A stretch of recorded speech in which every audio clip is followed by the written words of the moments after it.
J'espère qu'il vous reste un peu de matzah shmura chez vous à la maison, parce qu'on en aura besoin demain. Demain, Pessah Sheni, le deuxième Pessah. Mesdames, ne vous effrayez pas besoin de commencer à nettoyer toute la maison, pas besoin de peinturer la maison, et pas de grande cuisine et de grands achats pour Pessah.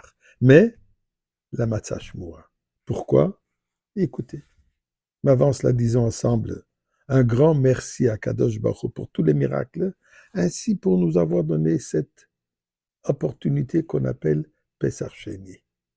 Alors, mizmor le soida, aviou la dene koloret, ibdu sadene bisimcha, boi le fana birnon aduk adene velimu asane bla nachlam tzemerisay, boi yishor besoida chatzorisa besila, hoide le baruch shemoy kitoiv adene l'olam chazdoi, vador vador emunosoy, le nom de la tzedaka.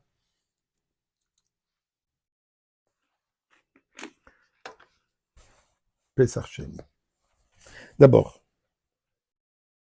pour être pratique, demain, le 14e jour du mois de Iyar, coutume veut qu'on mange un morceau de matzah shmura et la bracha. Ceux qui font un motzi, ceux qui font mezonot, mais de manger un morceau de matzah. Pourquoi? Eh bien,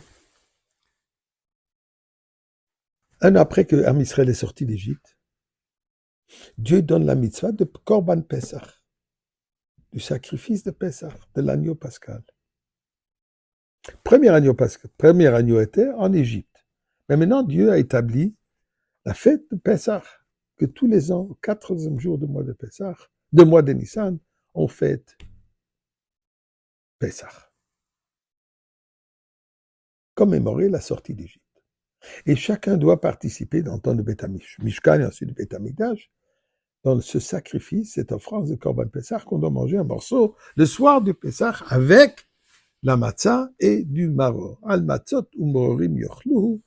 Donc, cette viande avec la matzah et le maror.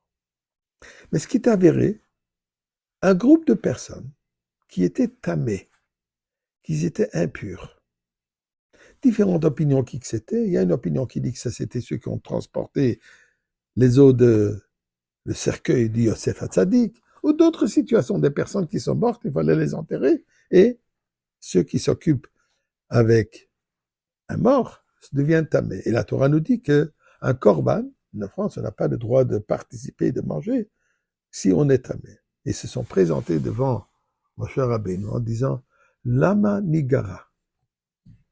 Pourquoi est-ce que nous serons privés? Pourquoi est-ce que nous aurons ce manque de ne pas pouvoir participer dans la fête, dans cette offrande, ce Korban Pesach? Trouve-nous une solution. Moshe Rabbeinu nous dit un instant. Je vais demander à Kadosh Baruch Hu. Je suppose qu'il a pris son cellulaire. Il demande à Dieu, il rentre dans sa tente et il demande à Dieu, qu'est-ce que je leur réponds? Ils ont un bon argument. Mais la question, elle est-ce que si on a manqué Yom Kippour, on va demander de faire un deuxième Yom Kippour? Tu as raté la mitzvah, tu n'étais pas obligé de la faire. Tant pis, tu le feras l'année prochaine. Qu'est-ce qu'il y a de particulier que dans cette mitzvah, ils sont venus en exigeant, nous voulons une opportunité de pouvoir participer dans ce korban, dans cette offrande. Apporte un autre korban. Le Mishkan est là, tu peux apporter toutes sortes de korbanot, toutes sortes d'offrandes.